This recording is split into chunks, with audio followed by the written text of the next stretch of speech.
Umugusi umuruburi kubwatya nabo kurigirirwa na kiro muntu.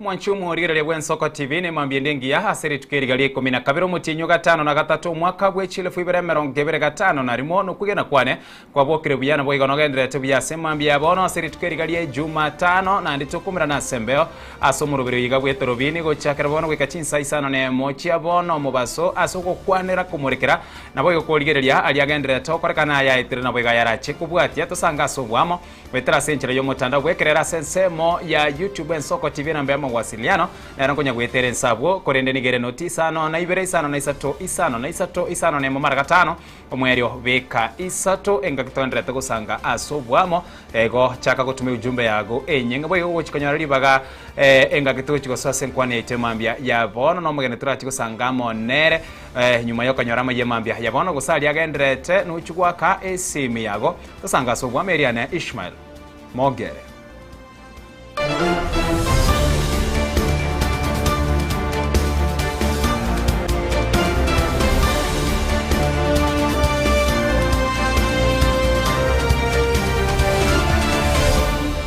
Asomo chakane mambia ya bono abaraina babwatani bagusire serikali ya bumo bwa broad-based monokuru ase ekiama kia ODM ime county ya Nairobi niko basokire na koerera buna nigo barachi kogendera gusire serikali ase aliagendrete gwikirani na bwigo irachi gwikirani mense bakuragono mu waziri gwikikancheke ne mense John Mbari nigo aerere buna iri gwikirania ekirengage serikali kumanya bakenya gwikibinyoro imekeria serikali ekiranire ase ensemo ya magendero na bwigo irachi gwikirania abaraya bubachamo eryo banyare kubwaterana na gwikia enchiri eyo chinsemo chionsi mono ase county ya Nairobi buneko bwati.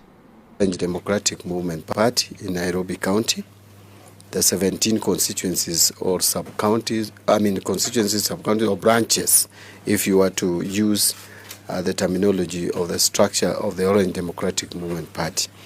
One may ask why. My answer is simple. One, it must be understood that we are in an election year. I said yesterday that beginning today, there is no any other day that will be repeated, no other date that will be repeated until we do the next, or we conduct the next general election, which will be on 10th of August next year. And since we are in an election year, and the national government must communicate what it has done to the grassroots. And we are also in partnership with a political party called UDA and a political coalition called Kenya Kwanza.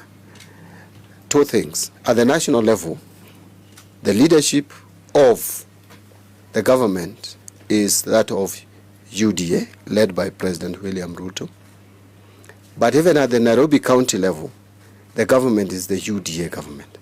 And therefore, it is important. It would be like a pretense if we are saying we are working together, and yet we don't communicate to our people and to the grassroots what the government is doing, both at the national level and even at the Nairobi County level. And you are aware that there is even an arrangement and a partnership between the national government and the Nairobi County in terms of service delivery to the people. Therefore, ODM being one of the main political players in this broad-based government, I felt there is no better way to communicate to our grassroots teams better than calling and inviting the 17 chairpersons of ODM to engage them, and so that the message is cascaded to the grassroots. And I'm happy that 15 of the 17 ODM members or ODM chairpersons are present. In fact, there are only 2 who are absent but with apology. And of course there are 3, but one has sent his vice, who is the lady Rokia. But there are 2 who are absent but with apology. So that clearly demonstrates that, and all of them have told me that they are supporting broad-based government. Yes. That they are supporting ODM, which is supporting broad-based government. Yes. And therefore, you can see that ODM is in broad-based government. Yes. Forget about all the stories that you are hearing out there, that there's a splinter group, that there's a group just taken off. If they have taken off, I don't think they have taken off with the party structure. The party structure remains intact, especially in Nairobi. And so we have had very good engagement with my brothers and sisters. Today, I have spoken to them about the delivery and the performance of the government, and the same message or story that I gave. It's actually really not a story, but an information that I gave out yesterday in the joint meeting of parliamentary group, the Council of Governors of a broad-based government, and the cabinet secretaries who were present in Naivasha yesterday. So I've also given them the same scorecard, and which now I want to request just one or two to, in summary, also speak to the media. But I'm grateful, and I want to thank the team that is behind me. Maybe something that I don't want to forget, that I am not new to this team. Yes. This is a team that I've worked with. Those who don't understand the politics of ODM, only the ODM is a real movement. And I will tell you that this party, the majority of these guys you see here, have been in this space for so long. And I have equally been in this space for so long. In fact, I've been in this space from as early as 1992, for those who may not know. And a lot of these people, yes. And the same people I have worked with. When I look back here, I see this gentleman, you may not know him. This gentleman is called Paul. Yes. You don't know, maybe some of you don't know him. Where is here with a big of here? I have worked with him. He's a Mweshimia. Jekona is here. This guy, Kibra politics, ODM politics in Kibra cannot be written without his name. So all these guys, we have worked together with them. So it is very easy for me to really bond, engage, interact with them. But we are cascading the information about the performance of government to the grassroots through these people. Yes. And you will see the next group that I may meet. I may go to now UDA or Kenya Kwanza. Even Jubilee, if they want to join us in broad-based, I will engage them here so that they also cascade the information to their members or any other political grouping. Kwanza kwa majina naitwa Kennedy Yugi. Mimi ni mwakilishi wa ward ya High Rise in Lang'ata. At the same time mimi ni chairman wa ODM in Lang'ata constituency. Mchana wa leo tumekuwa na mazungumzo na waziri kuhusu vile tunaweza imarisha chama, kuhusu utendakazi wa serikali. Waziri ametueleza umuhimu ya kwa ndani ya serikali. Vile mjuavyo, for a long time ODM has never been in the government, but we are now, saizi tunapata through waziri tunajua umuhimu wa kukua ndani ya serikali. And at the same time tumekubaliana mambo na broad based, na vile waziri amesema ODM as a party in Nairobi, we are supporting the broad based, we are supporting president re-election unconditionally. The way ODM as a party watatupatia mwongozo, sisi kama viongozi wa chama mashinani hatuna pingamizi lolote. Otherwise waziri labda amesahau this kind of engagement ambayo tumekuwa at the constituency level is now cascading it down at the grassroots level moving forward. Hizi zote zinafanyika kwa mujibu ya kwa minajili ya ku strengthen chama. So nataka kupeana hii hakikisho ya kwamba in Nairobi sisi kama viongozi wa ODM tunaunga broad based mikono 100%. Kwa majina naitwa Rukia Abdi, Vice Chair Dagoretti North. Tuko ndani ya serikali, tuko ndani ya broad based. Tunasema 2 term Nairobi, tuko tayari. Tuko tayari kabisa. So ni 2 term ODM tuko sawa. Asante. Kwa majina naitwa Fanuel Aliaro Mkunda, ODM chairman Kasarani, kama jamii ya Waluya ndani ya chama cha ODM. Ninashukuru sana kwa siku ya leo. Tumekuwa na kikao na waziri. Waziri mimi namtambua kama chairman wetu wa chama chetu cha ODM, kwa sababu yeye ndiye ametumenta. Hata hizi sheria tunafuata hizi zote, yeye ndiye aliweka katika chama cha ODM. So sisi hatubanduki mahali penye Raila Amolo Odinga alituacha, kwa sababu alitujengea nyumba. Na sisi kama branches, baba yeye ndiye alilala, lakini chama hakija kufa. Sisi tuko kwa chama ODM mara 100%, na tuko ndani ya broad based. Na ile kitu nataka kuwaambia kwamba tunajua ya kwamba kila chama, kuna chama chenye kinakubali kuwa katika mrengo wa upinzani. Chama kinataka kuwa ndani ya serikali. Kwa hivyo sisi kama ODM tunataka nini? Power. Sisi baba alipotuingiza kwa serikali, endeni kwa kiwanja ya Kamkunji muone. Imejengwa, watoto wanacheza mpira. Hasa kuna mahali tunaenda kupiga vita. Hiyo ni baba na president. Na sisi mahali Raila Amolo Odinga alituacha hatutoki. Sisi tuko anda Ruto na serikali yake.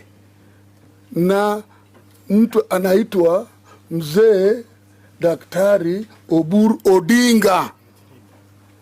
Atumwachi, na boma inalindwa na mzee. Boma ile inalindwa na kijana, inapomoka haraka. Kwa hivyo sisi tuko nyuma ya Oburu na tuko nyuma ya Wanga na waziri. Huyu ndio chairman.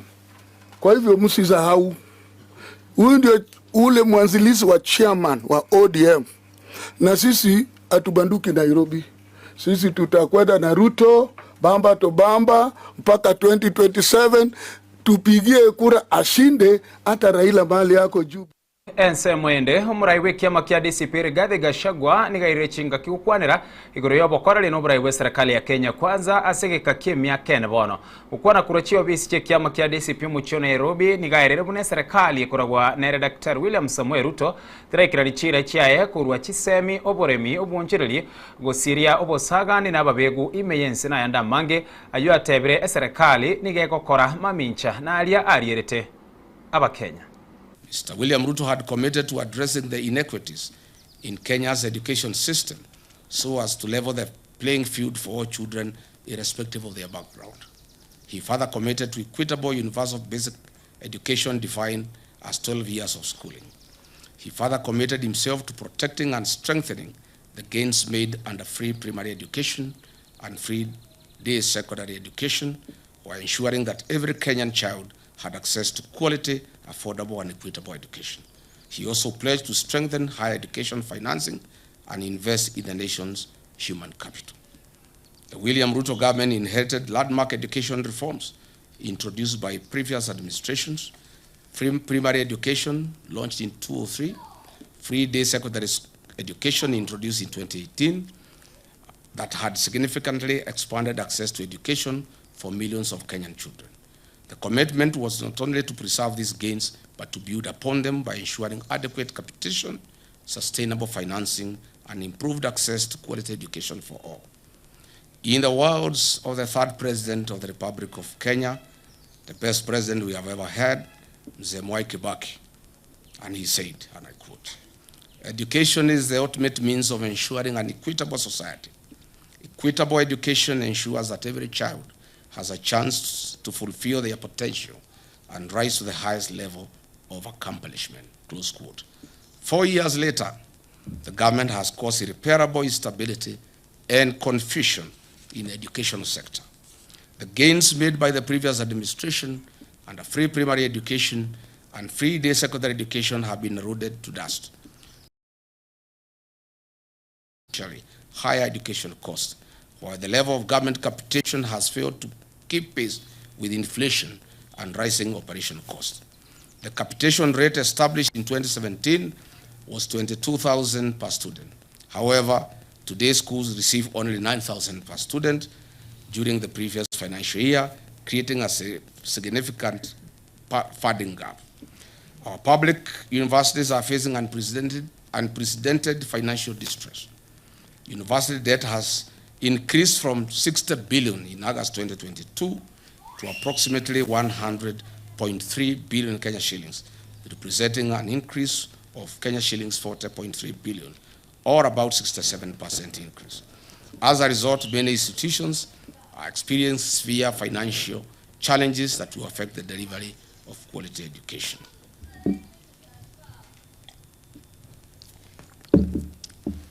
Further, we have had 2 university financing models in 2 years.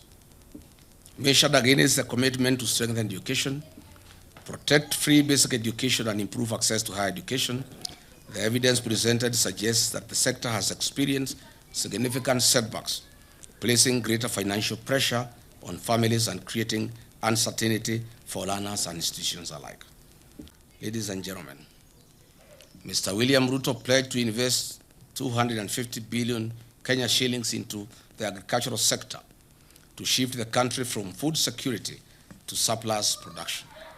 Recognizing its strategic importance, he pledged to transform the agricultural sector by increasing productivity, improving farmer incomes, and revitalizing key value chains. The administration committed itself to revamping underperforming export crops, expanding emerging high-value crops, strengthening the tea value chain, supporting food security, and promoting agro-processing as a driver of economic growth. Despite the commitments made, our farmers have experienced increased economic hardship. Net incomes have reduced due to increased cost of inputs, higher taxation rates, high transport and distribution costs due to reclassification of VAT status. Agriculture continues to receive approximately 2% of the national budget, significantly below the African Union 10% target under the Maputo Declaration. The tea sector has faced considerable challenges over the past 4 years. This is due to the deterioration of Kenya's economic and diplomatic relations with Sudan, historically one of the largest buyers at the Mombasa tea auction. Sudan's annual consumption of Kenyan tea declined from approximately 10.7 million kilograms to about 1.7 million kilograms, leaving substantial volumes of tea unsold. But why has this happened? Mr. William Ruto's appetite for business and money has failed Kenya.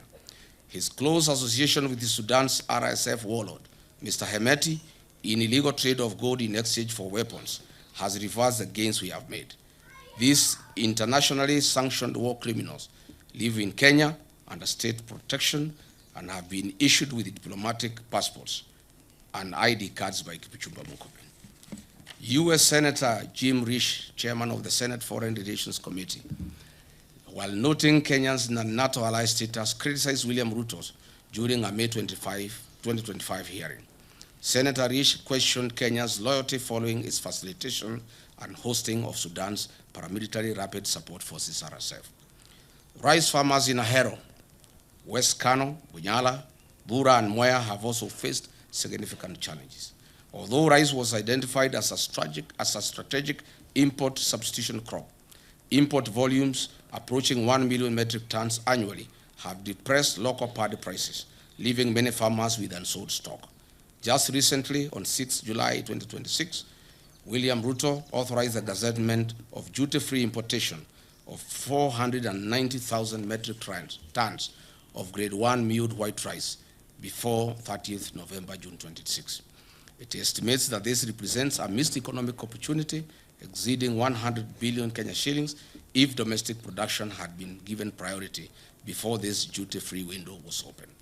Even though state sugar mills have been leased to private sector players associated with William Ruto, their principal business model is to import sugar instead of purchasing locally grown sugar from farmers. This has left 320,000 small-scale sugarcane farmers now facing an uncertain future. The targeted turning of 2 million poor farmers from food deficit to surplus producers using input finance and agricultural extension support. To date, show me one farmer in Kenya who can come forward as a testimonial. Instead, this farmer has nothing.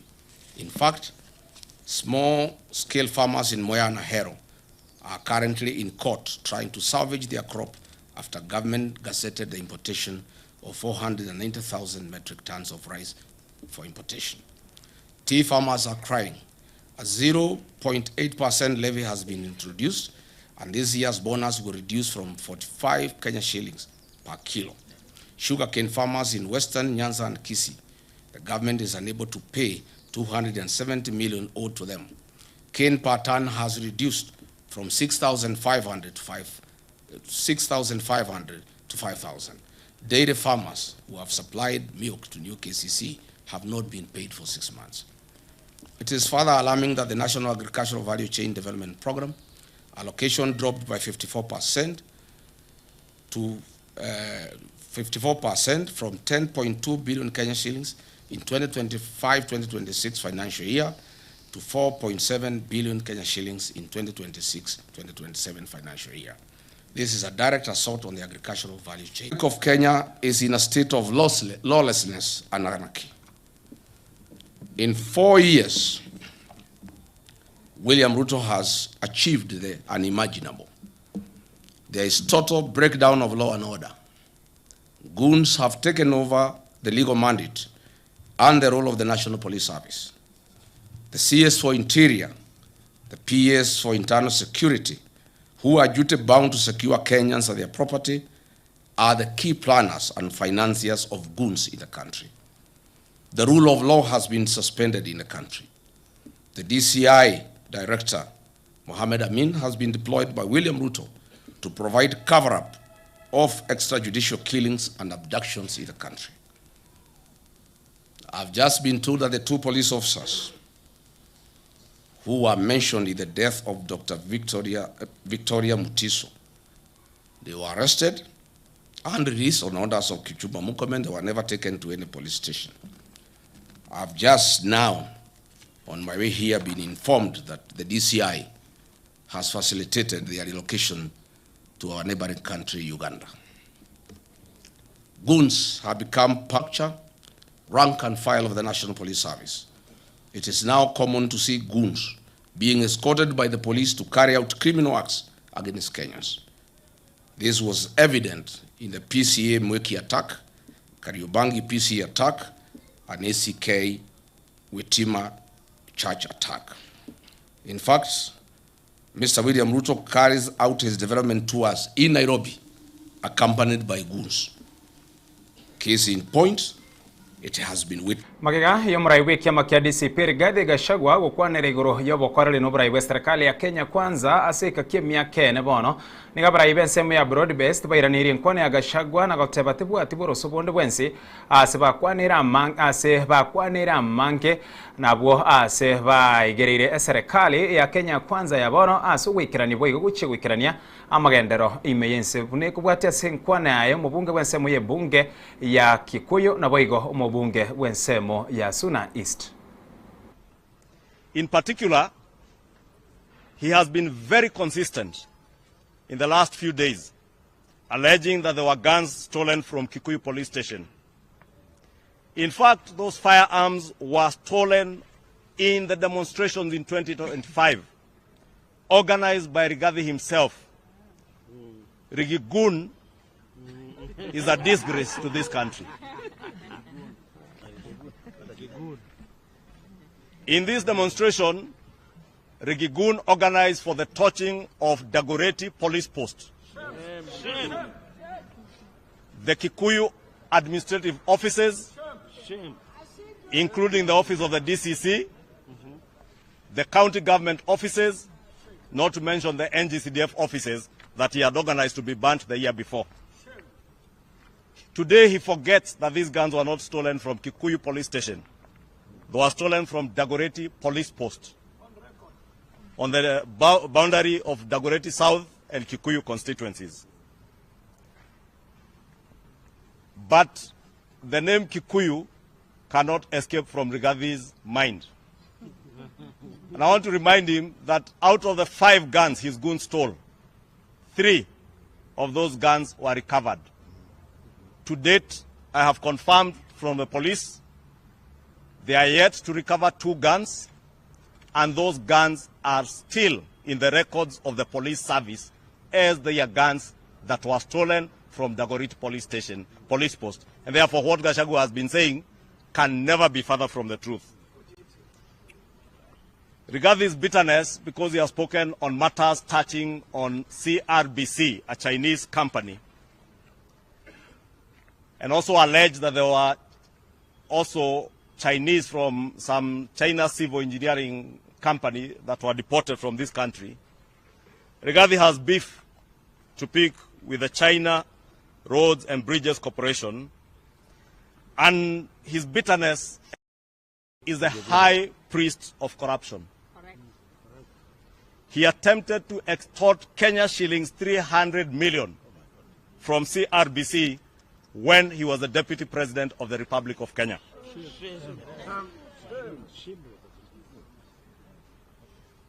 And he tried to extort this money from CRBC, or China Roads and Bridges Corporation, over their alleged transgressions during the Uhuru Kenyatta regime.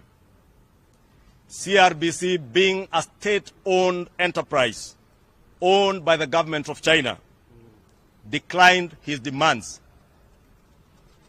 and expressed the same concerns to none other than His Excellency the President, and the President stopped Rigathi in his tracks in an attempt to extort money from these Chinese corporations.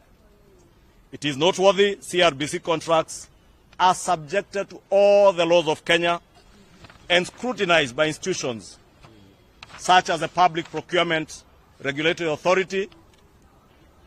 And therefore, what Rigathi has been trying to do is to malign many of these Chinese corporations in an effort to try and extort money from them. We are here to tell all our foreign direct investors into Kenya, your investments, your contracts are safe, and even for us as members of parliament. Rigathi cannot purport to talk about coffee, yet when he was deputy president, he joined hands with coffee cartels to steal from the very same farmers he purports to be speaking for today.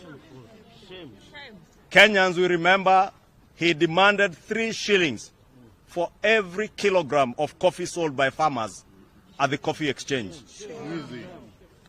Mr. Rigathi, we are here to tell you that the 3 shillings you are demanding is now going directly to the Kenyan farmers, including those in the Mount Kenya region. And those coffee farmers today, unlike in 2022 when they were earning 70 shillings per kilo, are now earning between 120 shillings to 160 shillings per kilogram. You are the cartel that bedeviled the coffee industry. Our nation today, something that Rigathi Gachagua will not tell you, is today billed as the #1 milk producer in Africa, in the whole of Africa. And Rigathi Gachagua will not tell you that. He will not tell you that the people of Olkalau, a short 3 years ago, were selling their milk at 18 shillings a litre. Today, the people of Olkalau, the people of Kikuyu, the people of Madera, the people of Bomet are selling their milk at a high of 40, 45, and some up to 50 shillings. And those from Meru will bear as witness. Mount Kenya cooperative in Meru, the Meru Cooperative Sacco, is buying milk from between 55 to up to 60 shillings a litre. Rigathi Gachagua will not tell you that that is something that has happened in the last 4 years of this administration. It is ironical that the man purporting to speak about security is on record to mobilize members of outlawed gangs to protect churches, political rallies, and polling stations.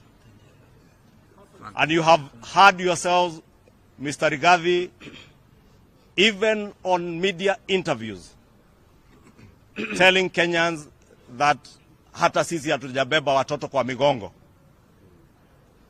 And this is his way of telling and mobilizing the Mungiki goons that he has been mobilizing to attack Kenyans. And we want to ask him, isn't this goonism? Rigathi is Kenya's chief goon, Kenya's goon #1. Have we forgotten how 2 years ago he mobilized his fellow goons to invade Northlands Farm, belonging to the Kenyatta family, destroyed property, stole sheep belonging to Mama Ngina, a widow, and our nation's first, very first lady. This is what the goonism and anarchy that Gachagua continues to perpetuate today then runs to cry foul and crying louder than the bereaved. He cannot talk about public debt. I saw him talking about public debt today. He is incompetent to talk about public debt. He lacks the elementary understanding of economic management. When he was the deputy president, he considered that he lacked the understanding of economics in public. You remember? He said, "Mimi sijui mambo ya economics." That is why he never ever participated in any single meeting on economic recovery. He was in shock that we had taken over a government as a broad-based, where inflation was high, the exchange rate was high, and the country was almost defaulting on its debt with empty public coffers. Kenya's economy is now growing at 5%, higher than the global average of 3.3% of Africa, which is 3.8%. The IMF now ranks Kenya as the 6th largest economy in Africa. Of course, this is beyond Rigath's comprehension. That's the truth. Rigathi claims that government-to-government agreement on fuel supply is fraud. Further reveals how clueless he is on matters global affairs. Kenya is the only country in the region that has managed a steady supply of fuel, thanks to G2G, which is now being adopted by neighboring countries. So, leader, Rigathi lacks empathy and remorse. He is dancing on the grave of a patriot and trying to make political capital out of the death of a statesman. Right Honorable Raila Amolo Odinga. May his soul continue resting in eternal peace. When Baba died and he was being buried in Bondo, all the leadership of this country, both in the government and in opposition, were present. Did you see anyone looking like Rigathi Gachagua there? Up to today, he has not even gone to the family of Raila to tell them Pole. That's the same guy who wants to use Raila in statements here and there. Bure kabisa. It is in public domain that it is Rigathi who made an attempt on Raila Odinga's life during the 2023 demonstrations, when he instructed security officers to aim at him. To date, he has never mourned Raila. It's a fact he hated Raila with a passion. In fact, now, he has transferred the head to me. The other day, I was traveling with him in the same plane, British Airways from London. He refused to greet me. He refused. I told him, "How are you, Mheshimiwa?" "No, don't greet me." I told him, "What have I done?" "No, don't greet me." His wife, Dorcas, greeted me. Told me, "No, just sit down." So that is the man we are discussing here in Kenya. You know, long time in Parliament here, in the old constitution, members of Parliament used to be told to go get proficiency in English or Swahili. It's high time now we introduce a bill in this Parliament that psychiatric test must be done on leaders. You go to Dr. What is his name? Dr. Njeng Franka, and you get a certificate. Because imagine having a madman like Gachagua in a leadership position. You know, madness is not removing clothes only. You can be dressed with a suit and a tie and you're a madman. You're a madman. Tugotigana nayo masa ya munigo tokoswaso muchuyo Nairobi abwaso muraiwense Dr. William Samuel Ruto mokonyo ya Professor Kithure Kindiki abawazira munabageni bari asegi karogo kwanera igoro ya mariganyo guse gukwanira yaringete mwaka bw'ikili 2025 narimo yense yeito ya Kenya nabwo gukwanira are no mwaka bw'ikili 2023 ayibagenderete ase enyumba gusase amagache enyumba ya KCC ase omuchoyo Nairobi abwastoko kanda yemo ase yemo eritonyana nara lyaya agenderete ase ensemo eyo gukwanira ayaringete mwaka bw'ikili 2025 narimo imeyense. And I was sitting next to a dream is fulfilling his dreams. This vision is not about our generation. This vision is about our children and our grandchildren. And he reflected where we are going. And it's, as he spoke, I was amazed that he's helping us to see where we didn't get it right. That we could have been more people-centered. It's really him, it was all about people. Education, security, health, neighborliness, environment. That is all about people. Yes, we did lay foundation in infrastructure, but Adrian representing the people for who we are here, wants a people-centered vision. Very powerful, very powerful. Let me come next to you, Daisy. Tell us what you are most impressed with in terms of what we've achieved, and tell us where are we going. Let's try. Let's see if the mic is working. Okay, thank you. Try again. Just hold it. Thank you so much, Julie, and thank you for the opportunity to have this conversation. I think, and I'm going to speak as a woman, that in Kenya, I think we've made significant strides. I think the most important thing that we did for ourselves as a country was the promulgation of the 2010 Constitution that gave us the framework for inclusion. And when I think of, you talked about the 80s, and there are many things that people don't know about where women came from.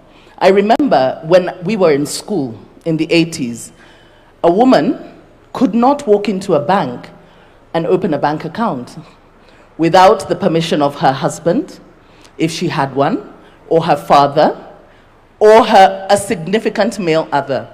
Women were not seen as having personal agency. Today, women are at the forefront of economic growth, you know? So that's really significant. If you look at our history, where we came from in terms of political representation, it was a male-dominated field. Women who aspired to be leaders were considered somehow wayward because it was really considered a male domain. Today, we have women at every level of our governance, at the county governments, in parliament, in the cabinet.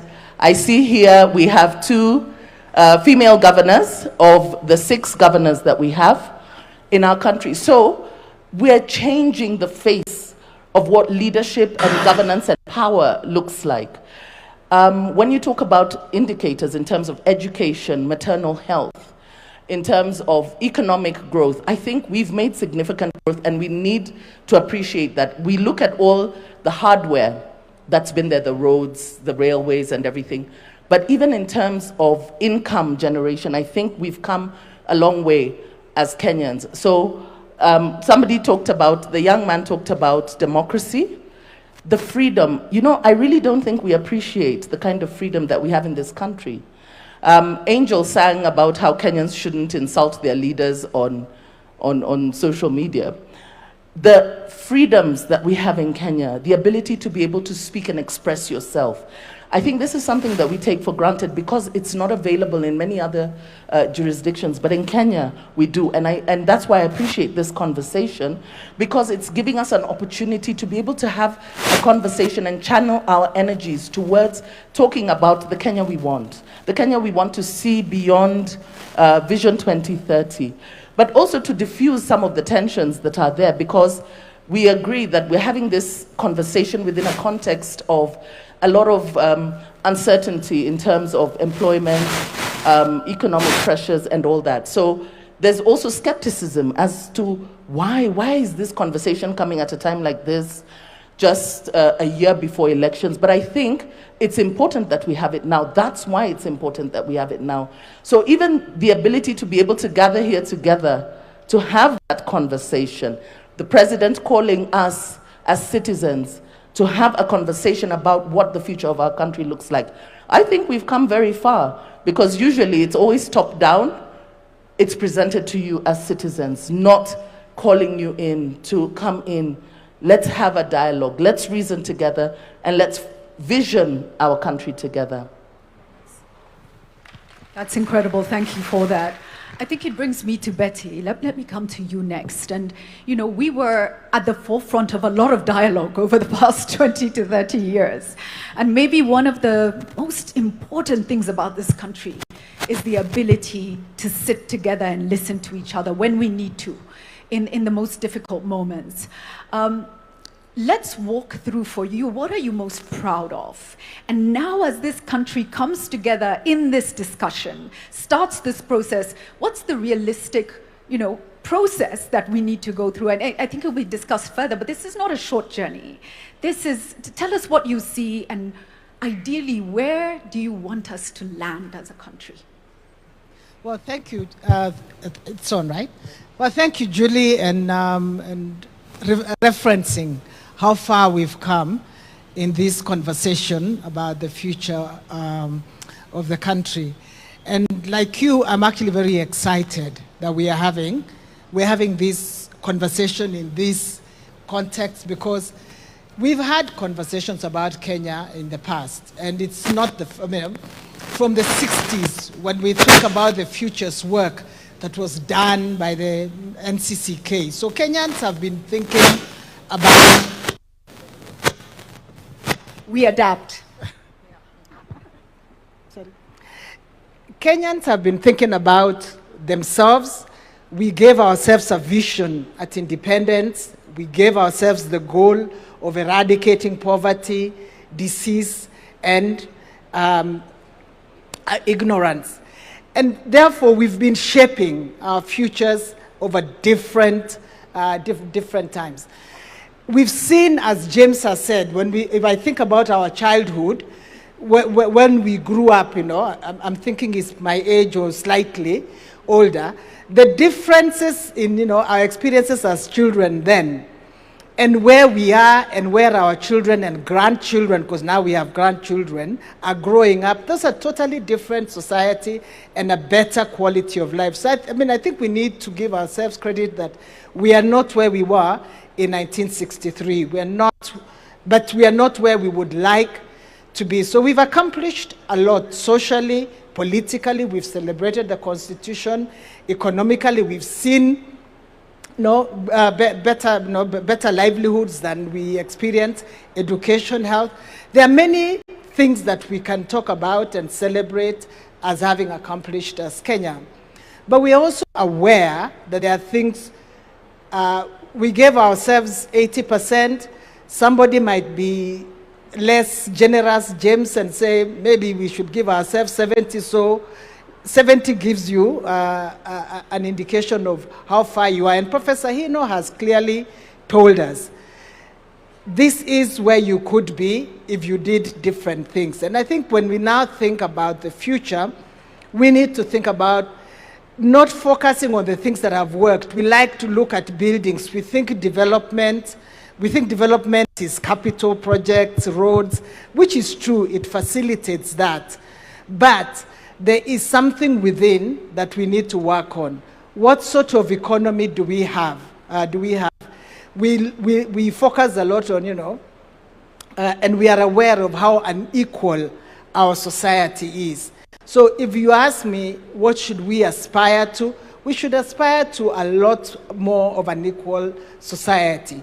What are the things that will get us that? Professor Hino points out, but history also points out that hard work, clearly, discipline, integrity are critical for building blocks for the future. Everybody wants to become rich, but how do they want to become rich? And do they become rich at somebody else's expense? We need to fix the institutions that offer equality for Kenyans. Thank you. Wow, fantastic. Still adapting. Okay. Can I just bookmark that when Professor Hino did his presentation, and when you mentioned informal sector, there was an applause that came from the back. So I just want to recognize that's a very big part, I think, of what Kenyans want us to focus on is how to give dignity and opportunity and pathways forward to the informal sector. Let me come to you next, Ian. A lot of what we talked through earlier, you probably didn't live through, right? So when you have the chance to look forward and imagine and dream everything. We have a restless, cynical and tired, kind of disappointed Gen Z and youth population. How do we inspire? How do we rebuild? And what do you see as the future for the country? All right, thank you so much. My name is Ian Mwita Matiko. I may not have lived to see the Vision 2030 being born back in 2008, but I have been a beneficiary of that vision from the time I was born up until this moment. So I'll say what is working in the present and where I think we are headed as a country and what I envision, what I would want as a Gen Z to be achieved in 2060. What is working currently? I've had the opportunity to work under 3 ministries currently. I have worked under the Ministry of Interior, under PS Raymond. I've worked under the Ministry of PS Fikirini Jacobs, and under the ministry that coordinates Nyota Fund. One of the things that I can say with full confidence that is working is that for the first time in the history of this country, we have had the young generation being brought in conversations, national conversations on matters security. And that is thankful to Jukwaa la Wasomi, which was born last year under the leadership of UCSPAC, which is the Universities and Colleges Students' Peace Association of Kenya. That Jukwaa la Wasomi is working in conjunction with Jukwaa la Usalama under the docket of PS Raymond Amolo. So that is one of the most significant things that I've been able to witness as a young person, because now we are revolutionizing our security to include the very people who are going to take it up later on in the future. The second thing is about Nyota Fund. Now, people may see it as a very small thing, but when you look at it keenly, it is inspiring millions of lives. Because for the first time, we have a president who's thinking about the hustlers out there. This Nyota Fund is revolutionizing the way in which we think, because we don't want just to tell people that we're giving you employment. We want to show them that this is how we are creating these job opportunities for you and inspiring you to a future. And the third one is, when you look at the National Youth Council, NYC, the last time the elections were held were 10 or 14 years ago. For the first time, we had it gazetted this year that the youth are going to elect their council to represent them in terms of government, and that is thankful to PS Fikirini. So that is what I've seen that is working currently. But what do I envision? Which Kenya do I want in 2060? One of the fundamental things that we need to underscore is the Kenya that we are building. We are not merely building Kenya for 2060. We are building a Kenya that we will want to leave behind for generations that are coming in. One of the things that I'd want to highlight is especially the health sector and the education sector. Let me begin with education. We must revolutionize the way in which we educate our people.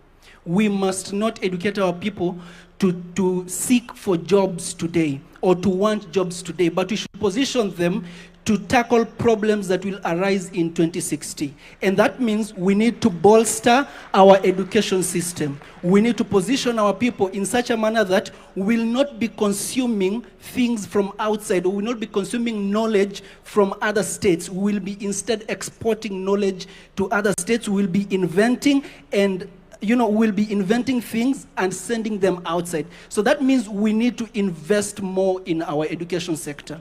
The second sector is health. We cannot be 60, now for 2060 will be 100 years, yeah? We cannot be 100 years old and we are still relying on external aid in terms of medicine, in terms of vaccine, because we are 100 years old. So we should invest in the health sector such that our young scientists, our professional doctors, our brilliant minds can come up with research. That research can be sponsored into the future, and they can dream about a Kenya that can, also innovate. We don't want to go to other states to compete in events. We also want to host those events, and we want to be better at those research competitions. So that is the kind of Kenya that I envision. And if I've been following the mind of the president, when you look at the trajectory that he's trying to build, he's trying to turn Kenya away from consumer country to a producing country, if you look at it keenly. So that is my input for now. Thank you so much. Thank you so much, Festus. Ian, Festus, let me come to you next. You're a leader in your own right. You're doing that in Machakos County. What are you happy about in terms of what Kenya has achieved so far under Vision 2030? And what is your hope for 2063, Kenya at 100? Thank you, Julie. Is it good morning? Is it good morning? Yes. Good morning, Mr. President. Good morning, Julie. Good morning, my panelists. What has been significant about the achievement of Vision 2030 to us, persons with disabilities, because that is a constituency that I speak for and work for. We've seen enactment of the new Disability Act that has been in the parking lot for a very long time. The act was assented by our dear president last year, August. Was it August? Sometime last year, and that was a really great milestone that spoke to the intentionality of our government in terms of including persons with disabilities in their activities. We've also seen significant efforts by the government, especially in mashinani, whereby nothing can happen without us being on the table and having our voices where conversations are happening. Kudos to the Ngao team and to the other government sectors like the judiciary and other parastatals of government. And the hope that I have, or the hope that I see is, number one, before I go to the hope, can I cite an oversight that I have seen? Because this is a conversation anyway. When we look around this podium, and online as well, we are missing a very critical accessibility format for those that are following online and those that are in this place with hearing impairment. It was an oversight, and I give it as a recommendation that next time that is looked at critically, because thank you. This being a national conversation, then it ought to carry us all to the other side of the river. And the other observation that I have made, I'm moving to my hope. I have also observed that in most of our activities or our events, we are not intentional about including persons with intellectual disabilities. When I speak about persons with intellectual disabilities, is the people that we sometimes shun away from because of their complexity of their disabilities, in that the way they take concept in and the way they give output out is a little bit different from everyone in our midst today. And I believe that is something that in our next roadmap, we should have an intentional way of targeting, really targeting persons with intellectual disabilities and those with autism.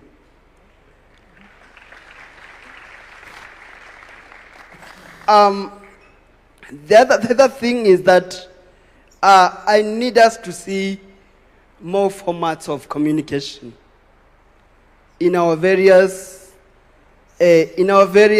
engagements. I'll give examples. Persons who are short-sighted, that do not see small letters, how inclusive were we when we are projecting? Even I was struggling. In our screens, how inclusive was that? And those that use Braille is that format that is going to be accessible to those of us that have gone to school and can use Braille too as a way of communicating to themselves. Again, we have a very forgotten group in the communities that have not been participating in our activities most of the times because of the barriers. The deaf-blind people, we've seen how America has empowered. Se muchoyega o Nairobi mono ase amagache nyumba kia ICC abwa sumra iwense Dr. William Samuel Ruto agendre tokora ege ikaro kyuko kwanera amaroro yensi tu ya Kenya are na boigo mwaka 2030 boigo wika omwaka bw'echili 2025 na rimo aina aragendrete chinga kyumra iwense agu chiko chaka kurwenkwana yae ntuchikumwirania asembeo erio igwena enkwana yae neriye yego sinaralia ara chikukwanirwa gusara chikwanira ase elia rero kerekeria ege karekyo kerekyo kukwanira ayabwatikane na maroro yensi yetu ya Kenya gwiko mwaka bw'echili 2025 na rimo na boigo kibono kigotwirania ime ye studio erio totware nkwani temambya ya bono nuyo kurikero kyo MCA kurwase egwadi yabo mariba ensemo ye bunge ya Bonchare County ne ya Kisii na kire bya mwarigani ime studio emambya ya bono agokwani kurwa mutasoe ase nkwane itope gonto chakera ase ogokwanira ayabwatikane na maroro yensi yetu ya Kenya yo mwaka bw'echili 2025 na rimo emambya ya bono. Karibu sana kwani yango mwanchomo rire mambya yega kongaribaga litangani tiganga kirenya sam nga mbia mono so wikase TV ya Yensoko TV na boigo nyare ko mwarigani nyare ko bakago sanga monenche anemo kurwense semeri ya Bonchari ase wodi ya Bomaliba. So karibu sana ase esho yega na Samarita Julius Yosore.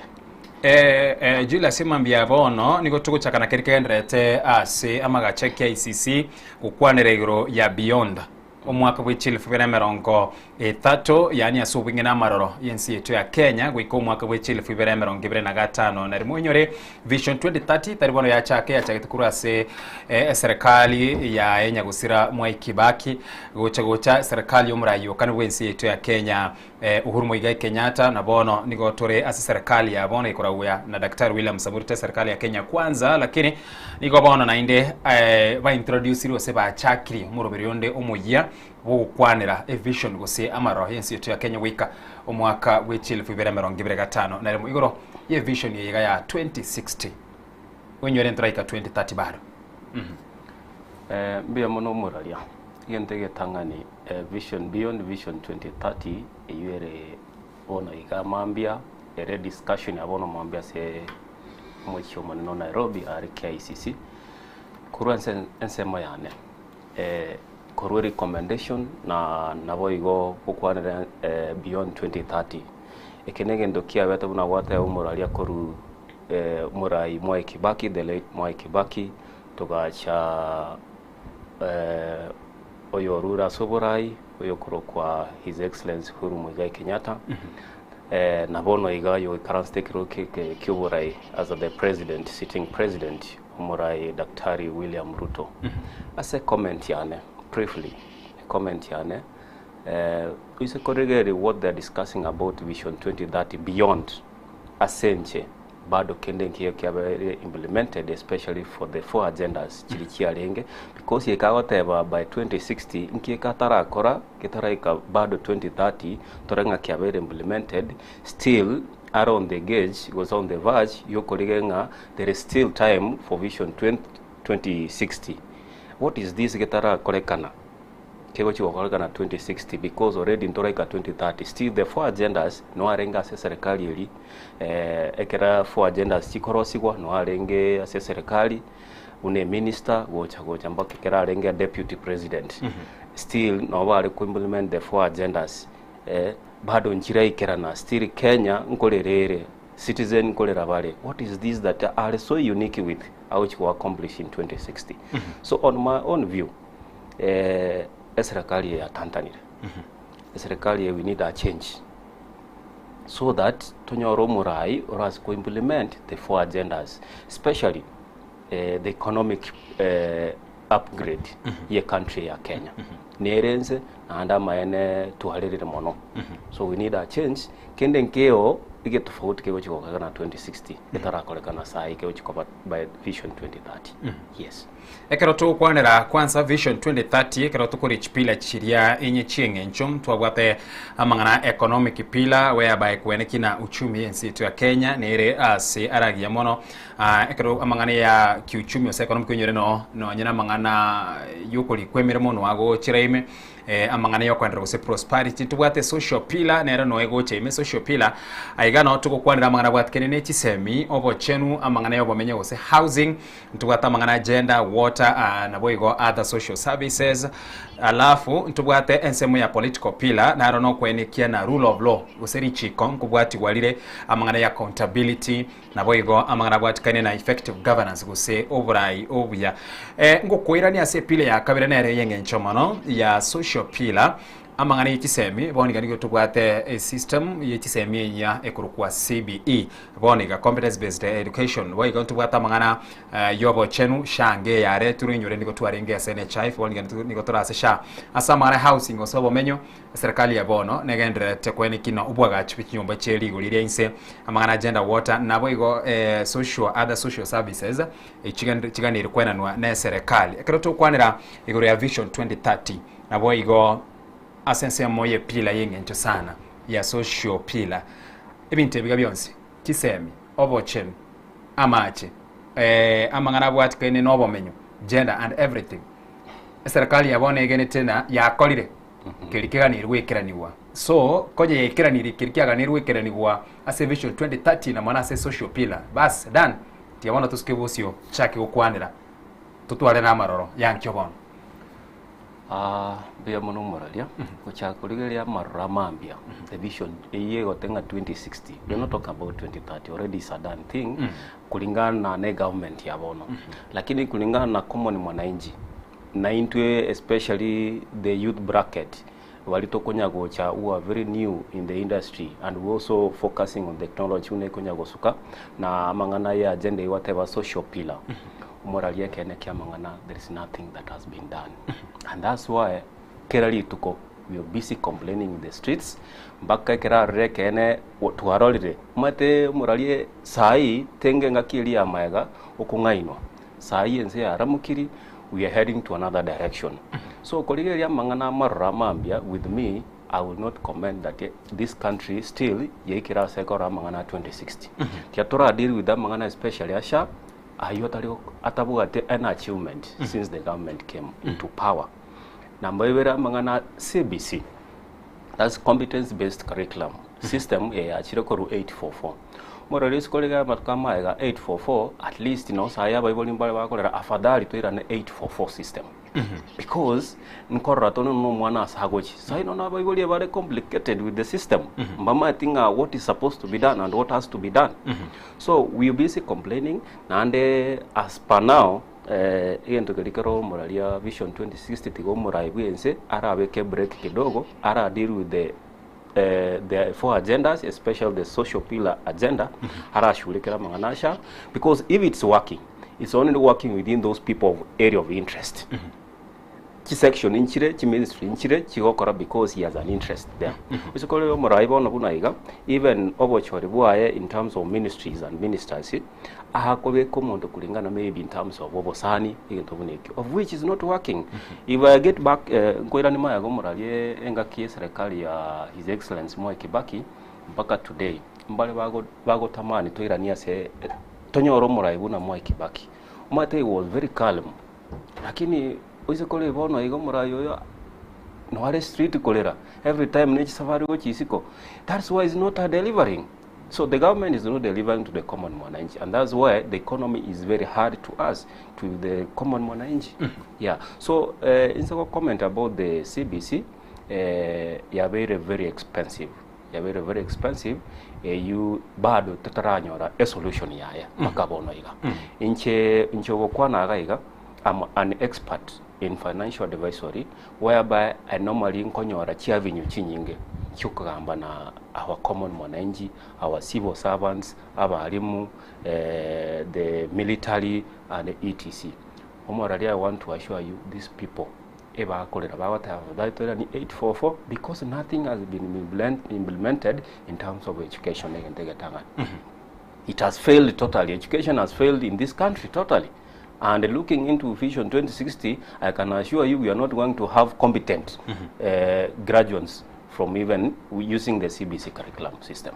Yes, which is a total failure. Yeah. Agenda ya kabiru mara about the SHA ntu about NHIF. Isko none chiba sichali kuwe kwa NHIF. Ne system ya utumia NHIF.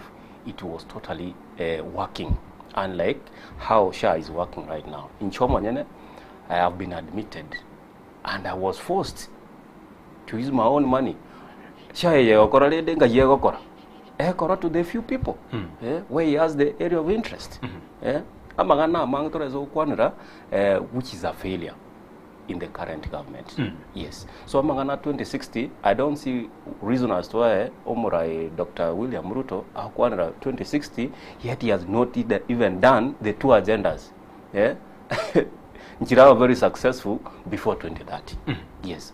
So I urge His Excellency William Ruto Tigari Yembinu first before 2060. Let him implement it into year 2030 from the four agendas, especially a social pillar agenda, a system education, a system SHA that is healthy. Yes. Mwanchumo rigereria nigo tukora agenda pakase amagacho usanse semo ya KCC abwase umurai wense akuru nkwane ya emambia ya bono chideke nkego kurabuna nentoirane twendere kwanira ayanda mange na mana semo ya bonchari no chigoto tebigoro ya airstrip nga yeikeire amangana a last mile electricity ke tukwanira mane chinguru cyomurero amangana ichipara na boigwa amache nebintu binde binge mono kurwase ward ya bomaribe mambia ya bono omwanchumo rigereria aya mase yemo gwika ensemo ya KCC enkwana yomraiwense. The economic pillar is where we have done not very well at around 50, I think it was 52, 53%. On the social pillar, we are around 60. We have made progress. Today, we have significantly in our region, we've done very well in terms of paved roads. We have 20,000 kilometers of paved roads. We have a working SGR. We have an expressway. We have dual some of our roads. We've extended electricity. We now have 10,000 homes. 10 million, sorry. 10 million households going to 11 million households connected to electricity. Our transition on education is significant.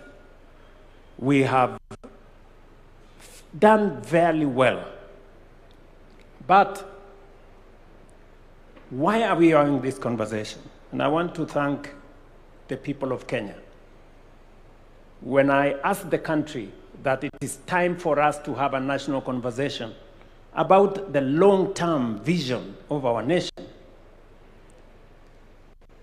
we have been explained to why. Number one, Vision 2030 will come to an end in the next 3 years. Medium-term plan 4 is ending in 2027. For us to plan medium-term 5, medium-term plan number 5 is going to take from 2027 to 2032. Yet Vision 2030 is ending in 2030. So we need to have the longer-term vision for us to be able to plan medium-term 5. Reason number 1. Reason number 2, when we figured out Vision 2030, 20-something years ago, the world was much different from what we have today. technology had not taken the space it occupies today. The advent of AI was not with us. We didn't have the serious effects of climate change the way we have today. We had a completely different situation. It is important that at this point in time, we give ourselves another opportunity to think about the long-term development of Kenya in the context of the world that we live in today. Number 3, when Vision 2030 was developed, it was developed before the new constitution. The new constitution provides us with a better and clearer framework on how to think long-term. And therefore, it is important that we engage in this exercise in the context of a new constitution. A new constitution that does not request us to consult the people. No, it is mandatory. The reason why you find in some cases many people do not understand, do not relate to Vision 2030 was because there was no public participation to the extent that we know public participation as provided for in the Constitution at the moment. And therefore, we have an opportunity this time round, different from the opportunity that was in 2008, to formulate a long-term plan, one that is done by the people, not by government, not by bureaucrats, by the people themselves.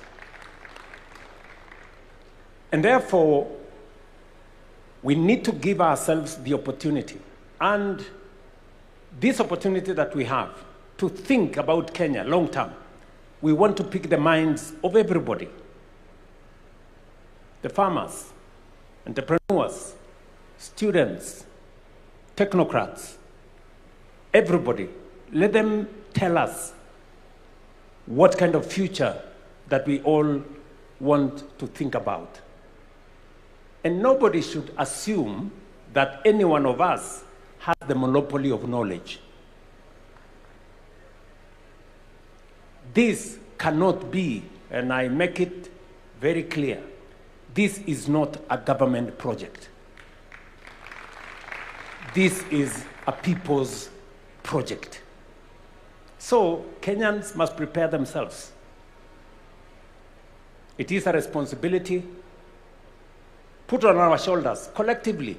And I will be speaking as a citizen as well, because I also have aspirations on what I think our country should be, beyond me being a leader today in Kenya. And number 4, just so that we contextualize this, the center of gravity, global gravity, in terms of growth, is moving to Africa. Africa today is pivotal. Why? Because of 4 reasons. Number 1, we have the largest reserves of renewable energy. We have the youngest population, a population that a quarter of the world's population will be living in our continent by 2050. Number 3, we have the largest market that is emerging. Number 4, we have the largest reserves of uncultivated arable land for food security going into the future. And therefore, as the center of gravity, global growth moves to Africa, we must position Kenya appropriately so that we become that epicenter. It is for those 4 reasons in my thinking that this is the moment for us to imagine the Kenya that we all want into the future. Many people may say this being a year where we are going into politics, maybe this should not be the opportunity for us. Now, I want to tell them, Kenya is bigger than any election. For far too long, we have made elections to look like it is a matter of life and death. It is not. Yes, it is important. And the reason why we have not achieved some of our targets is because we have made our plans not with the foresight of the future, not thinking about the next generation, but simply thinking about the next election. And that is how we haven't met some of our targets. And I speak from a position of knowledge, and I speak from a position of experience. It's not always that you become a president of a country. I have the privilege to be the president today. And I want to speak from that experience, that the pressure that always you have, even when you know as a leader this is the right thing to do, you are told always, this will affect your next election, don't do it. This will affect your next election, don't do it. Many are telling me, oh, you know, why don't you concentrate on the next election? Leave this thing, it can be done some other time. I'm telling them, the next election will come and go. Kenya must think beyond the next election. Kenya must think for the next generation. And I want to ask all of us here to think beyond any election cycle or any administration. We must think about the next generation. Let me conclude. I hope I'm not taking too much time. Let me say the following. I have listened to the presenters. I've listened to Professor Anyang' Nyong'o. I've listened to Adrian, the good young man who is 7 years old. I have also listened to Professor Hino. And as we have this conversation, I have picked 4 things. Number one, Professor Hino has said, for those countries that have succeeded, and he's given us examples of Singapore, Malaysia, yomurai wense kwa yegure gabo asatebire asipila chiritwara kwandera igoro ya economic korengana no murai wense agotebana gwikira boniga nigo twakira atwa nigo torebire ngo bya 50 ase social pillar nigo tore 60% korengana nalia serikali ya ikiranirie and of course nechikondera gwikirania amange turachakire ibibire economic ase economic pillar 50%, social pillar 60%. Mbiamano moralia na igure speech ya His Excellency Dr. William Ruto kawa address the nation about the economic pillar and social pillar gakonya recommend at 50% and 60% respectively. Moralia, you know, speech ya Yesu konya tegera buronge is trying to convince people feel satisfied about the vision 2060, but behind the curtains, Morara, I want to assure the citizen of this country, there is nothing like 50 or 60% respectfully, as Tevia mentioned the economic pillar and the social pillar. Moralia, especially the economic pillar. The economic pillar. What is this that is going to implement 2060? Ketara Korekana 5 years ago or 4 years ago, or say even 10 years ago, because in Indonesia, Dr. William Ruto has been in the government for the last 10 years, in fact 15 years. So inkiatamaiti about the secret of the government, inkiatamaiti about a need ye mwananchi. So iga yangu ebizare and is trying to convince citizen iga abuke isinunaki there is 60-50% in the economic pillar and the social pillar, whereby there is areas of interest. Areas of interest in community. Varaiba kembale bako support, but the larger number in this country, we are not supporting the idea, the ideology of His Excellency William Ruto. Because economic pillar, one of interact with many citizens outside here, Moralia. They keep on crying. Even investment is a challenge to them. Employment is a challenge to them. Salary is a challenge to them. The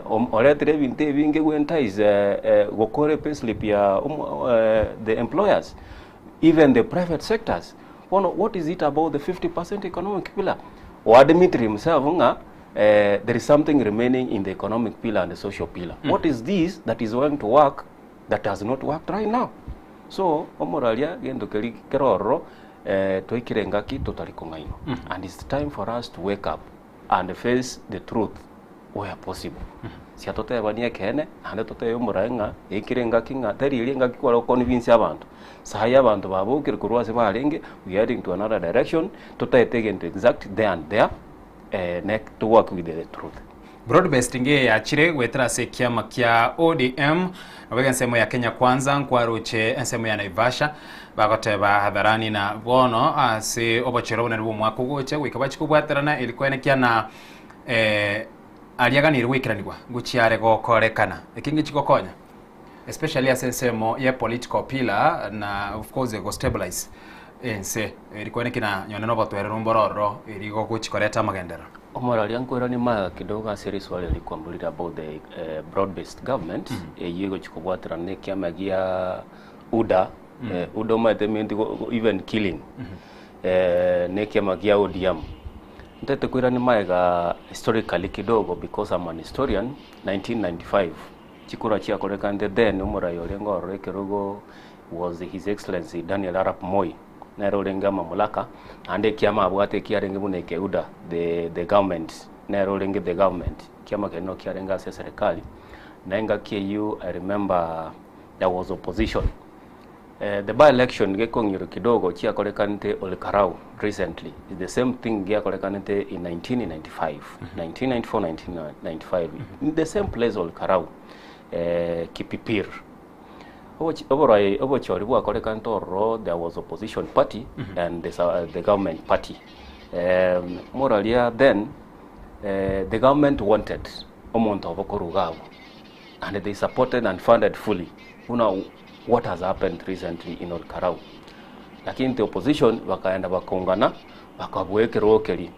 Do you know what happened? His Excellency Daniel Arap Moi, a few years later, it was heading to another election, ya 2027. He didn't concentrate in Mount Kenya region. Akabagana, Mount Kenya region, and other regions. Akacha concentrate the other regions, akatiga Mount Kenya region. Asengencho, nkia mwete indiketanga, iga, ebinto bihangire. A concentrate with the other side. So, commenting on broad-based government, kende nkeo kego chikoleta as a change, and as a serikali ya His Excellency William Ruto, then this is a way batete kobisa abantu kobisia abantu uburangeti so that there is something kego chikokoreka na 2027 egere William Ruto egututam but we are not going to give it in. That's why nto arikurwanira our rights lakini gekere gatanga the murai murukomen Nero tened the interior CS akatenga kama ambaye sasa piga mtu wapi risasi ya mguu.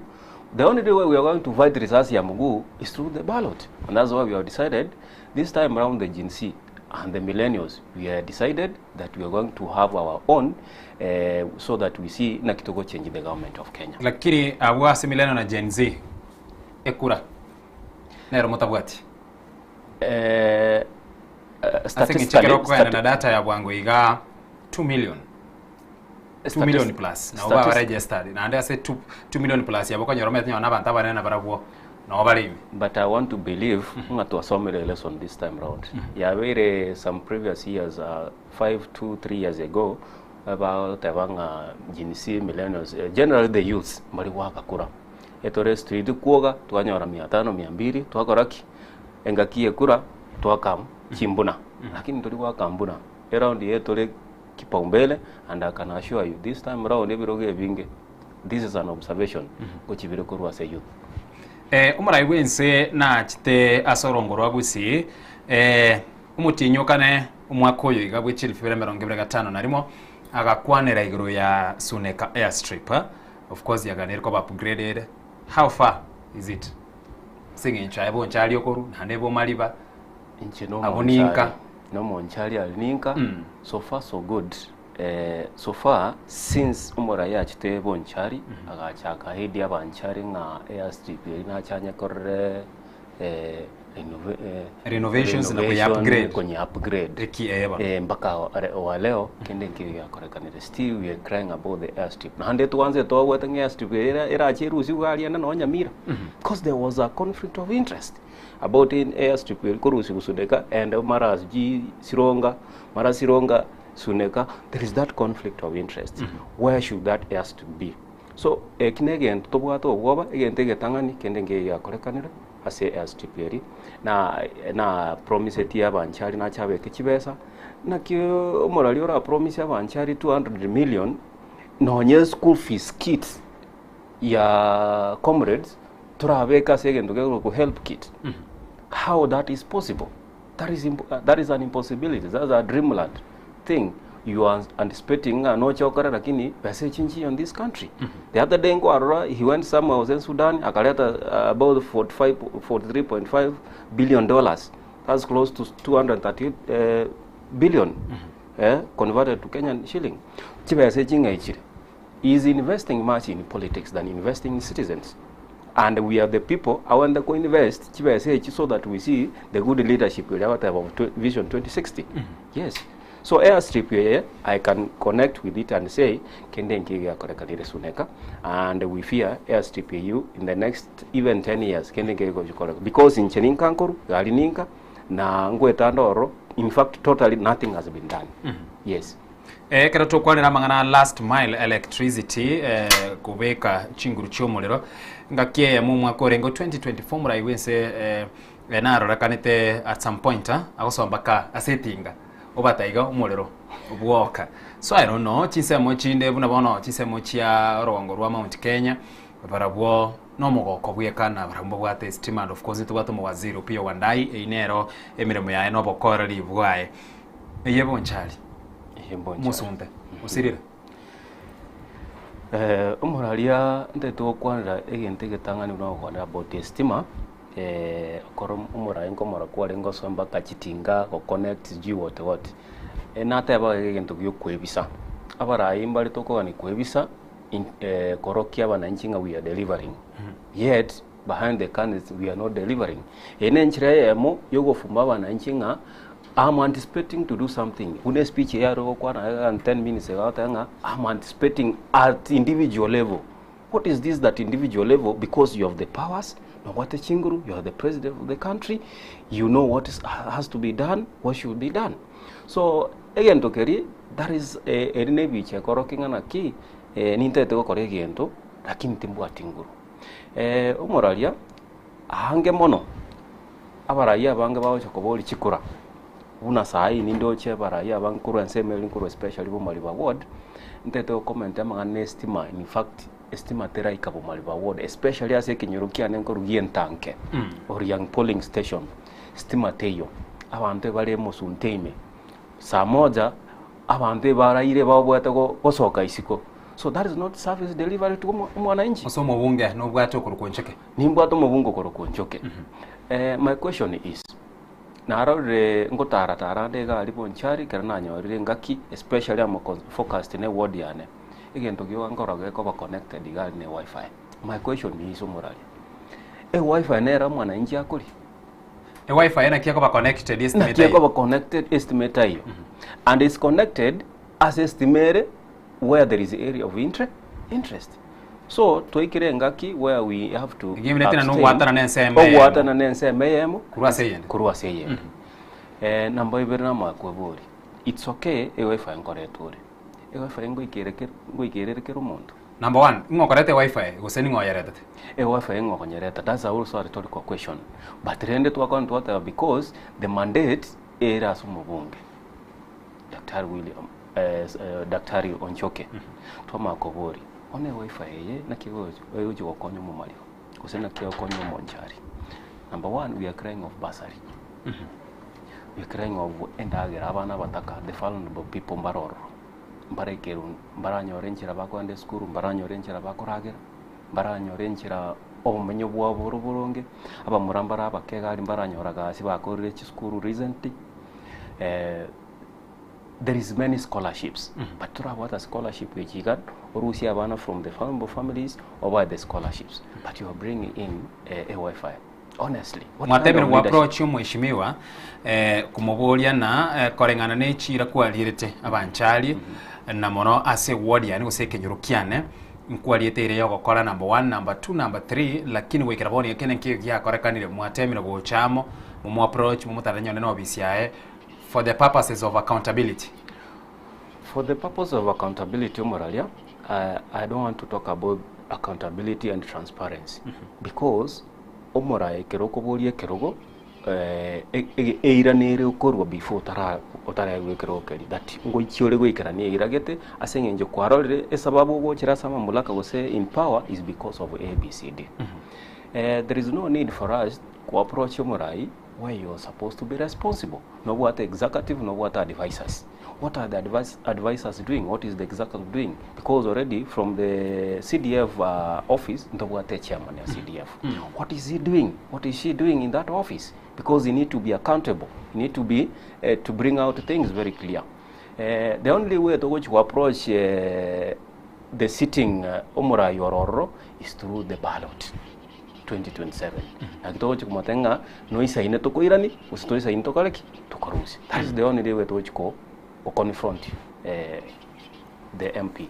Nkoiranie ase ekero kelio gwateganga kene kero kyo bwa MCA gemerete na nakwirani rupaka ase county ya Kisii ase obwenge state yobokorali bwe county ya Kisii senge nchobonjali Kisii county gotoka nande ward yago no chora to mwa MCA state ya county wekeraboni bokorali na kibole asenge nchuno chwenyororo kwa nyasaye wanchaliendera ki bas goko egumwaki ekura anche na esera ya gumbiera gochore no chwenyore county eyo whereby na rukaranste ekerogeki mbia mono moralia Kisii county tigante benga the governor Roro kuruko Simba Paul Arati asinara kolire and tigatorwe credit where a credit is supposed to be given. Ensemoye paro ikarakalire toleta ile bila gitari kidogo rata mire kolema lakini kulingana na nche na powers chiribu na chiwa constitution yako teba igentonke governor wento okora as the roles and responsibility a senator roles and responsibility ekiratogo cha county level the senate is to oversight what the governor does. Toko na to the ward level, ndo what roles and responsibility che a ward leader or you're the MCA, especially okurukumu ga Trisa. Nje ngumurukumu ga sengencho ngakia elire na litokonya kumoteyo no maete bintu binde bitaraba delivered na sengencho maetenza chinde goikirenga kiyobo gotu retirement ye ukorangeli no era segesieri gaiga tafadhali tuanchire na into tokaleki to bolie keroge ke toega abana inchi to batebi why we need to be in power to chiko kohora mabere mambiende nemo yunya koragera nkagari. So His Excellency Paul Arati okore 1 2 3 nsemo ye para recently na zinduete gento ko abana mabere chisukuru because of the CBC that's a credit lakini rende ikiranguligeri with the statistics and the ward development fund chirichikoba chikwenanu in a financial year echikoba from 10 to 45 million. My question is unabo maliba paranjira alimo amakoli chiparanjiro ro chire surveyed lakini njira karaki chira alimo nkai chibese 10 to 45 million shillings every year chigocha and yet ndobwate a sitting MCA ekera to about the sitting MCA chibese chinge chigochi and why are you not delivering to umwananchi ata yatenga bono governor ya tulire chinguru ntundo bwa tinguru. So my question is to Simba Paul Arati, are you trying to take everything? Kuna micromanaging kiregento and why? Because na intungo feel tolenga olitu atomire gali ntu amotomete and we believed in him. He should come and explain as tolenga 1 2 3 ekedilete because of this. Lakini karawa tenga no mugavana uire chinguru chionsi, we don't feel ntoliwo chatwago kiwanenge ntubureria asengenje chila wama chito chikwa director asengo omo MCA. But rende asenje nimboate solution because they understand the constitution, understand the rights of omorayo omo MCA, the governor, the senator, the women rep. Ntoligo chiko wanjara nenge ntoligo microfinancing. We are not going to accept that. Arati ka kolega siae, senator kolega siae, women rep kolega siae, MMCA kolega siae. Chibesa, in fact, what we are very happy morally going forward, chibesa bonongo chikwira na chire the executive. Aso MMCA bona go chikumane chibesa chi. Na hata tumaye korana why are we not delivering to omwananchi? Yes. Ingakinde nero konyorana goika otenge.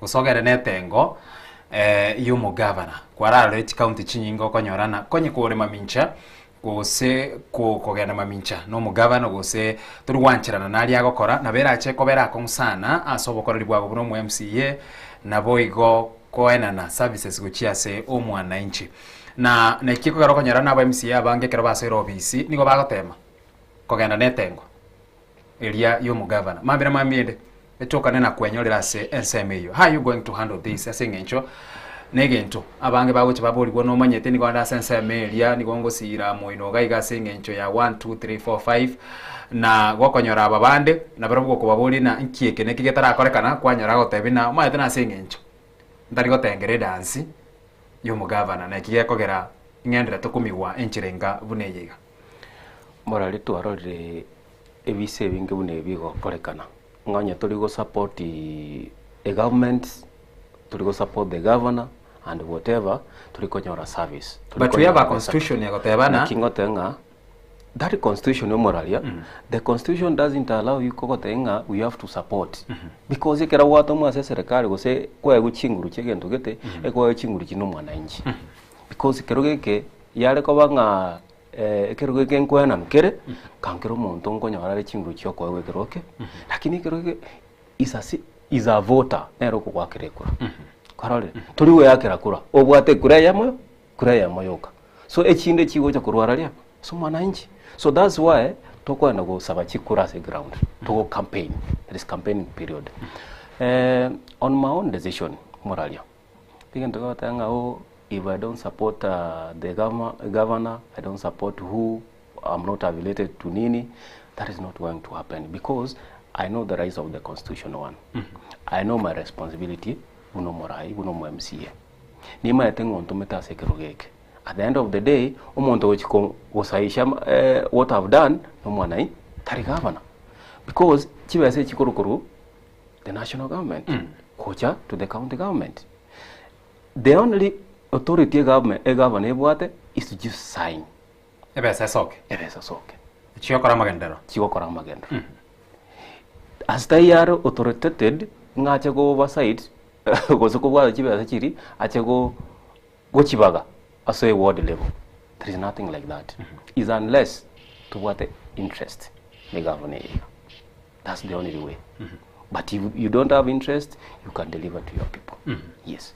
Abange kero baikira se bunge county okonyorana nigo baraba kirusana bari kukwana na asense moyende abange nkugani barena nonyene meswada nerego cyarosiwa na meswada yiga kuriga ba MC babere batatu agende kwanira bagosire n'umuswada ikogwetika ko bari chiko and of course turi gucyokonya wadi yago yoka nigo gokonya ne county engima kurase ensemo yago kero tukukwanira amangana abwatikaine ne county assembly muswada wa yamogose ganteka mu biri bitatu birya era chikunyarikana na uruche na ekeneke bimoche nibire tunandi bikwane rubirire rigwe gosikonya bire bibe bikorwa mu nchero 1 2 3 then ngechikokonya tali ward yani yoka korende chiward chonse 40 na isana sese mbe miswada asenge nchabange bago ikase bunge tali ye county yoka na wanyene ase national assembly nyone na sensemo ye senate ukubulina oya kwane teli mulioka na neli tali yoka kwane tekurwelio mtu anyakorra kago sponsor anything, no bill, no nothing,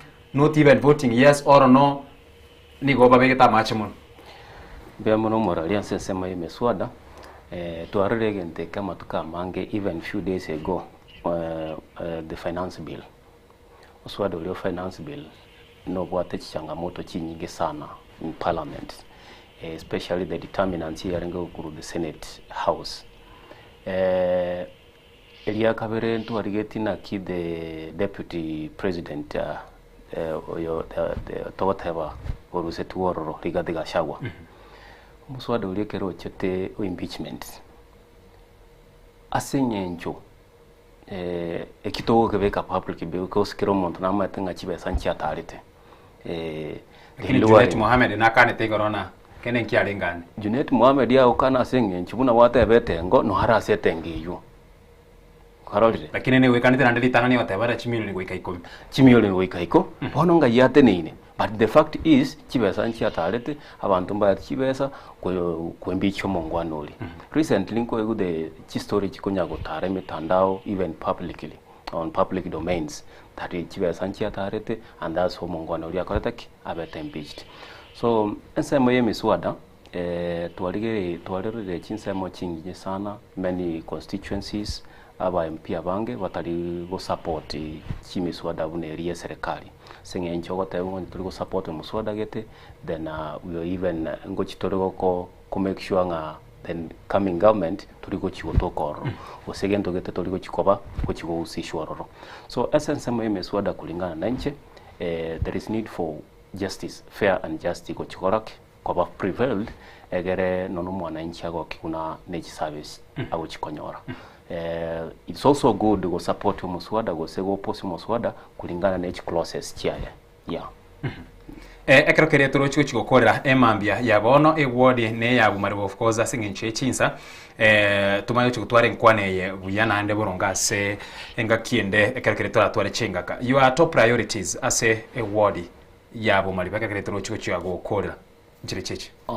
Number one, for the last 15 years na kinire back na ikire this age around 30 years alige ile binte binge sana virane tipo mari ba ward maega yue ko korango twara a priority yo chikobolie kerogeke na interest yo kobolie kerogeke. One, abana mbale gali ba kuru vulnerable kids batari chinga chiri kwenyara.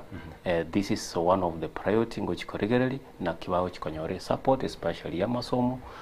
Kwara this morning some of them are ase korenyo mberi ya KCC people with disability but left out, especially na nyora several calls kurwa saba kagete babwate kiombegia disability, they are not even supported. So any priority number one. Number two, education. Na understanding at the CBC is very expensive. Ninchi go tako egente kyo koraisisho bugma wo wakane school fees just like one of my good friend in Ndini Nyoro akora sobogari. What is it magic in Ndini Nyoro's home that cannot happen in also my ward level? Because chibese chinto bwate njiroro batekero bwate interest tuligo service to omwananchi. So this is my second priority. My third priority ochande kuligere na kiamache agotoka because nowadays abangena ba chande kira monoko goli amache kuruoche no nebitacho mbiyo mbiriro siriberonge. So namana ngo chikuligere in my ward level egere nanchi abantu bane bagoke banyoro obuya ekyo moelyo ninchikuligere na ki ndachigo sponsor abana kubaligere in terms of chigasi asengencho tingo cha watani ndike bana bonsi kuru ward yane in county because mabagata yo but bono iga I'm busy lobbying jobs which isiko chiabana already daira abana sita korunka and this is my priority nga ninchiko make sure abana baito banyora chigasi banyora employment. Yes. Yabana so sanga twasangire emambia yabone kamera yagoneye ere ya kabere liuko liago uchase umwake kura emambia yabona emambia yabono umwancho motegere yagoneye ya kabere mwinoga ya nene umwancho motegereri emambia yabono inche naba ire homework kira naba ire homework una Julius Osore mheshimiwa Riruma una bamanyete na talere nainu na abere nainu amatuka mange ninde neganga yo chigo bakorere gasi and this is service delivery to umwananchi kawaida. Sengencho na kinire nainu kurubu maliba ward, especially polling yane Yentank polling station, naba promise ri mbwatisye nenchini mba konye akira nanyo libaga nande ni ne kene abantu baito mwanganchiranire muroche cha agenda cyande ne ganga yane mambi nebe buya nande nga ntoseli obutaka amotwensi. Yes. Mimaro mwanchumo ligerelie aso usanga twasangire mambi yabono cyate kidaikebere cyoka kirage isano ne mochya bono mubasona wikiraga bono tuwikira omwerio omurobiri yiga ase eliari wikeli yankyo kurende turomera nensa ya monetinsa isato kya butukuse kya mugoroba ase amaya Yensoko tivigendera kubwate mirobirende yatigere lituko ligima mimaro aso usanga twasangire mambi yabono gikonyarikanya ne weekend na botoko nyara libaga litondera ukwanira ayanda mange na boigo ase oboime mono gendera kubwate mirobirende yatigere ase lituko ligima wikeriankeriane Ishmael Mogere.